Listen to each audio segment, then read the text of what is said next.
Jadi bagaimana Abraham dibenarkan? Firman Tuhan katakan Abraham dibenarkan karena dia percaya kepada Tuhan. Lalu ayat yang ke-6 sekarang kita lihat. Ayat yang ke-9. Roma pasal 4 ayat yang ke-9. Adakah ucapan bahagia ini hanya berlaku bagi orang-orang bersunat saja, atau juga bagi orang tak bersunat? Sebab telah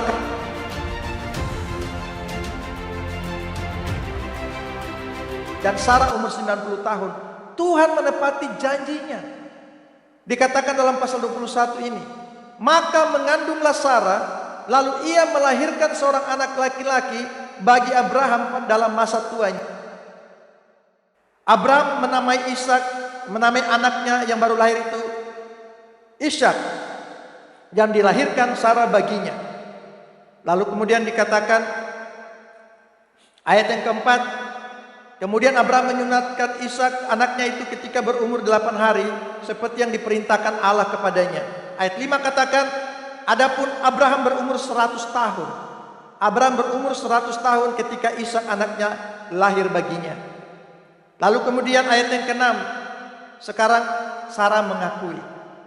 Berkatalah Sarah, Allah telah membuat aku tertawa. Setiap orang yang mendengarnya akan tertawa karena aku.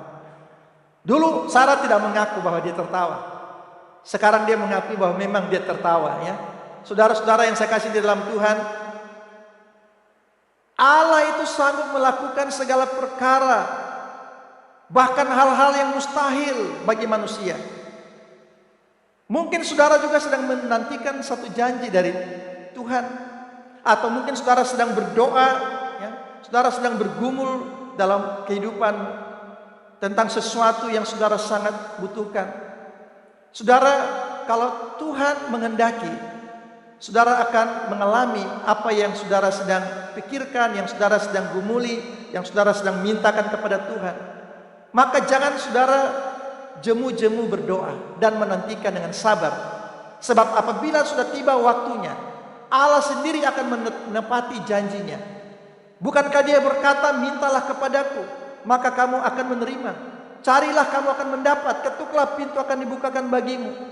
Abraham menunggu 25 tahun. Sejak dia dipanggil dari negeri Haran itu, waktu dia umur 75 tahun. Sekarang dia 100 tahun. 25 tahun. Janji Tuhan kemudian digenapi bagi Abraham. Saudara yang saya kasih dalam Tuhan, mari kita lihat sekarang kembali di dalam Roma pasal yang keempat. Dalam Roma pasal yang keempat, mengapa Paulus menggunakan Abraham sebagai ilustrasi tentang hal dibenarkan karena iman? Karena ini sesuatu yang sangat menarik. Sampai Abraham kemudian dikatakan sebagai bapa segala orang percaya, bapa orang beriman. Kalau saudara beriman kepada Kristus, saudara juga adalah keturunan Abraham. Firman Tuhan katakan. Jadi semua orang yang percaya kepada Kristus, mereka adalah keturunan Abraham. Nah, mari kita lihat sekarang dalam Roma pasal yang keempat, ayat yang ke-18, ayat 18. Sebab sekalipun tidak ada dasar untuk berharap, namun Abraham berharap juga dan percaya bahwa ia akan menjadi bapa banyak bangsa, menurut yang telah difirmankan, demikianlah banyaknya nanti keturunanmu. Jadi walaupun tidak ada dasar untuk berharap, ingat usianya sudah 99 tahun, dan Sarah juga berumur 89 tahun. Secara fisik tidak bisa lagi diharapkan mereka ini punya keturunan. Tetapi dikatakan imannya tidak menjadi lemah, walaupun ia mengetahui bahwa tubuhnya sudah sangat lemah karena usianya telah kira-kira 100 tahun, dan bahwa rahim Sarah telah tertutup. Tetapi terhadap janji Allah ia tidak bimbang karena ketidakpercayaan, malah ia diperkuat dalam imannya dan ia memuliakan Allah. Jadi secara fisik memang tidak bisa diharapkan mereka mempunyai anak. Tetapi terhadap janji Allah, terhadap firman Tuhan, Abraham diperkuat dalam imannya, bahwa Allah itu berkuasa melakukan segala sesuatu. Sebab Allah sendiri telah berkata kepada dia, Adakah sesuatu yang mustahil bagi Tuhan? Tidak ada yang mustahil bagi Tuhan. Sehingga karena itu Abraham percaya kepada Tuhan ketika Tuhan datang pada waktu dia umur 99 tahun dan mengatakan bahwa tahun depan istrimu Sarah akan melahirkan. Abraham sungguh-sungguh percaya. Dan karena dia percaya, firman Tuhan katakan hal itu diperhitungkan Allah sebagai kebenaran. Abraham dibenarkan karena percaya. Percaya kepada janji Tuhan, percaya kepada firman Tuhan. Jika saudara dan saya percaya kepada apa yang dikatakan firman Tuhan, maka saudara dan saya juga dibenarkan oleh Allah. Saudara-saudara, kita lihat yang selanjutnya. Ayat yang ke-21. Dengan penuh keyakinan bahwa Allah berkuasa untuk melaksanakan apa yang Ia telah janjikan. Saya baca ayat 20 dan 21 supaya kita bisa lihat ya. Ayat ini dengan saksama. Dikatakan ayat 20. Tetapi terhadap janji Allah, Ia tidak bimbang karena ketidakpercayaan, malah Ia diperkuat dalam imannya dan Ia memuliakan Allah dengan penuh keyakinan bahwa Allah berkuasa untuk melaksanakan apa yang telah Ia janjikan. Jadi Abraham di sini penuh keyakinan dan sungguh percaya bahwa Allah berkuasa untuk melakukan apa yang Dia janjikan. Apa yang Allah katakan itu dapat dilaksanakan oleh Allah sendiri. Walaupun logika manusia tidak bisa menerimanya.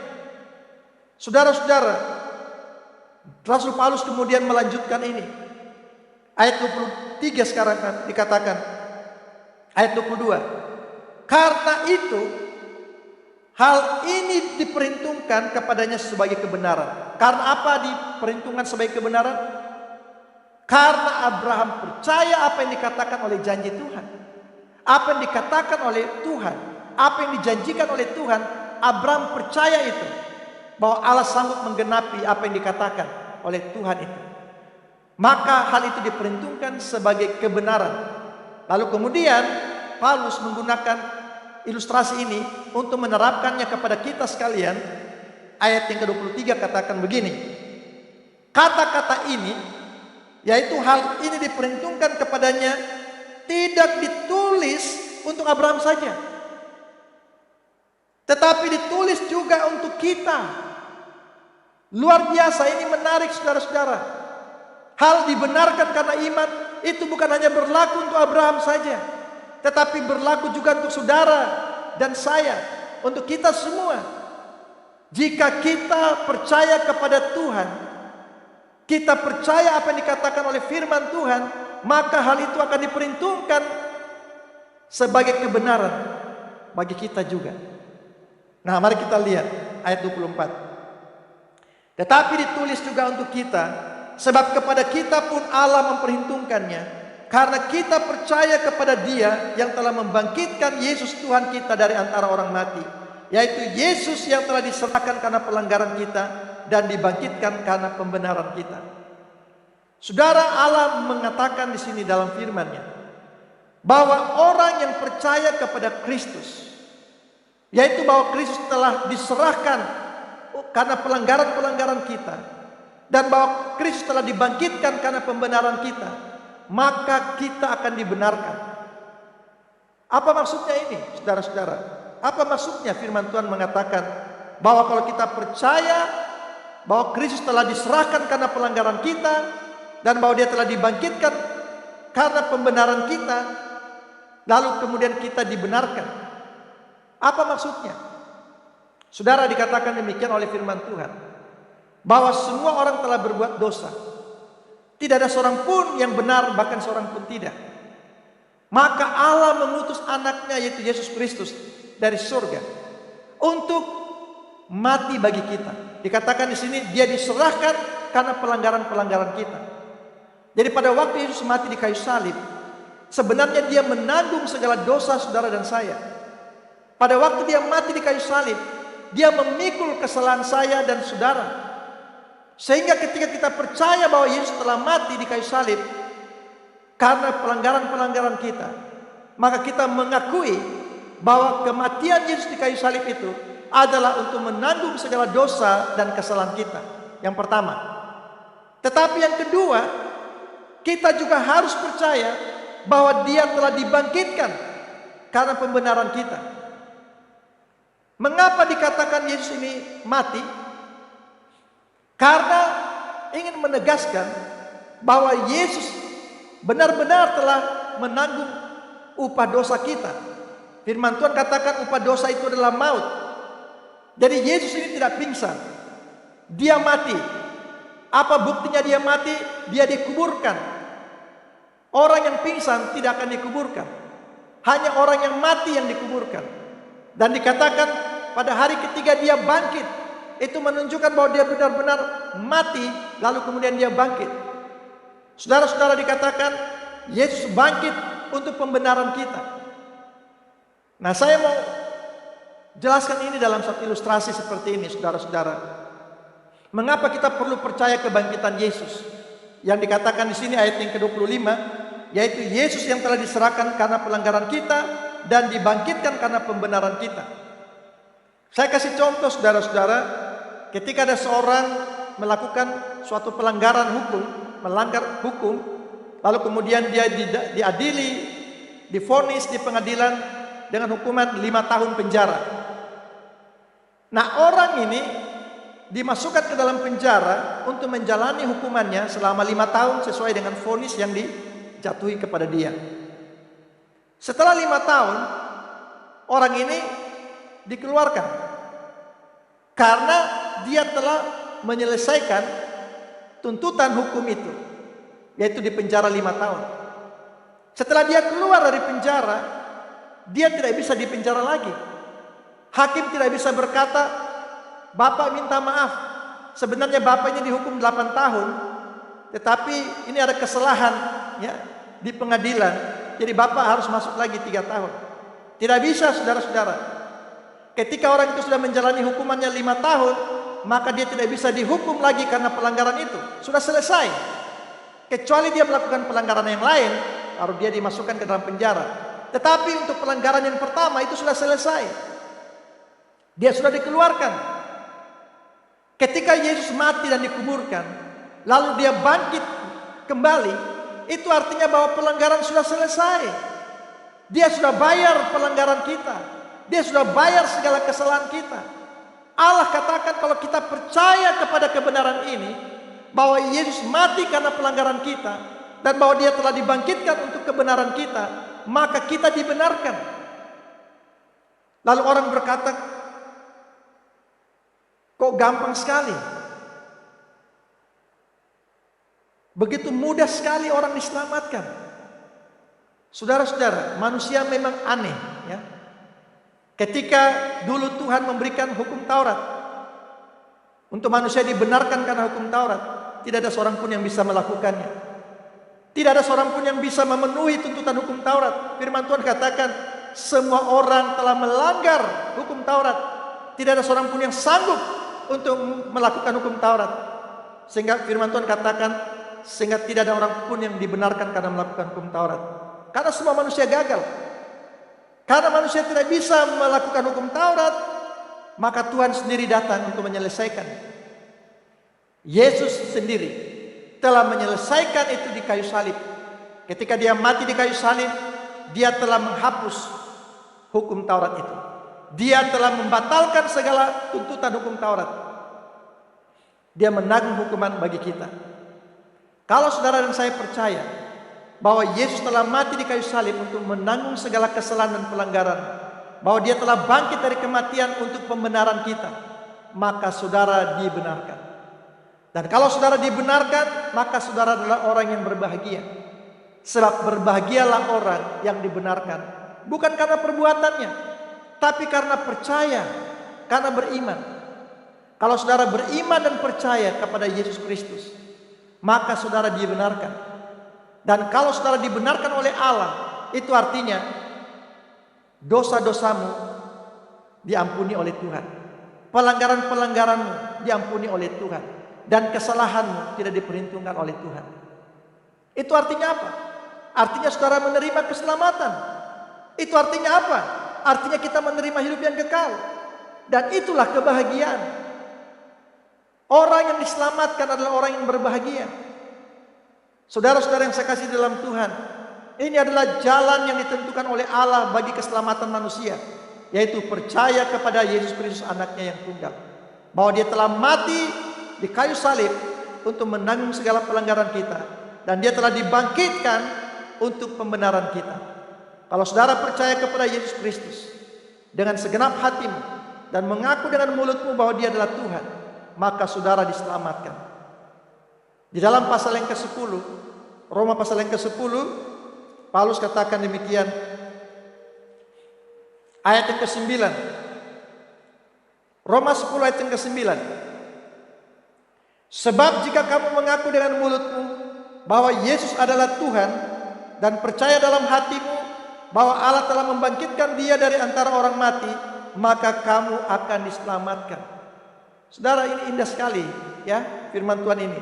Saya baca sekali lagi. Sebab jika kamu mengaku dengan mulutmu, mengaku dengan mulut bahwa Yesus adalah Tuhan dan percaya dalam hatimu bahwa Allah telah membangkitkan dia dari antara orang mati, maka kamu akan diselamatkan.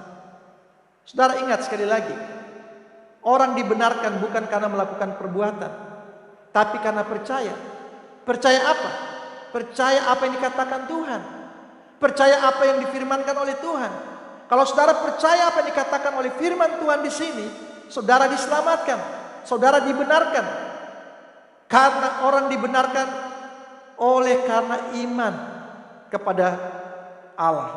Ayat yang ke-10 katakan, karena dengan hati orang percaya dan dibenarkan, dan dengan mulut orang mengaku dan diselamatkan. Jadi kepercayaan di hati dan pengakuan di mulut tidak bisa dipisahkan. Kalau saudara sungguh-sungguh percaya dalam hatimu bahwa Yesus Kristus adalah Tuhan yang telah disalibkan untuk menanggung dosa saudara, dan yang telah dikuburkan dan bangkit kembali, maka saudara harus mengaku dengan mulutmu bahwa dia adalah Tuhan. Tidak bisa kita percaya dalam hati tapi menyangkal dengan mulut. Tidak bisa juga saudara mengaku dengan mulut tanpa percaya di hati. Percaya di dalam hati yang sungguh-sungguh harus disampaikan melalui kesaksian di mulut kita bahwa Yesus adalah Tuhan dan juru selamat kita. Saudara-saudara yang saya kasih di dalam Tuhan, kiranya firman Tuhan ini meneguhkan hati saudara dan memberikan saudara pemahaman yang benar tentang hal diselamatkan atau hal dibenarkan oleh Tuhan. Bukan karena melakukan perbuatan baik, tapi oleh karena beriman kepada Kristus Yesus, maka saudara diselamatkan. Sebagai ayat yang terakhir dalam Efesus pasal yang kedua, Efesus pasal yang kedua ayat 8 dan 9. Saya akan membaca bagi kita sekalian.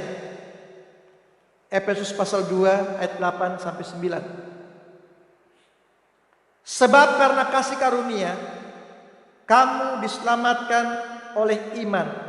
Itu bukan hasil usahamu, tetapi pemberian Allah. Itu bukan hasil pekerjaan. Jangan ada orang yang memegahkan diri. Jangan ada orang yang memegahkan diri. Keselamatan itu adalah pemberian. Itu adalah kasih karunia yang diberikan oleh Allah. Saudara dan saya, kita tidak mengerjakan apa-apa untuk mendapatkan keselamatan. Itu dikerjakan oleh Allah sendiri melalui pengorbanan anaknya di kayu salib. Saudara dan saya, untuk menerima keselamatan, kita terima itu dengan iman, yaitu melalui percaya kepada apa yang dikatakan oleh Tuhan. Kalau saudara percaya kepada Tuhan, apa yang dikatakan oleh Tuhan, bahwa jika kita percaya kepada Yesus Kristus sebagai Tuhan dan Juru Selamat kita, dengan iman kita percaya kepada Dia, maka kita diselamatkan. Bukan karena hasil usaha kita, bukan karena pekerjaan kita, tapi ini adalah pemberian dari Allah yang kita terima dengan iman, maka kita diselamatkan. Saudara-saudara, marilah kita percaya kepada Tuhan dengan segenap hati kita. Kita bersyukur kepada Tuhan karena Dia telah menyediakan keselamatan ini. Dia telah memberikan keselamatan ini kepada semua orang, kepada siapa saja. Tetapi bagi saudara yang percaya kepada Dia, maka janji Tuhan ini akan berlaku bagi saudara.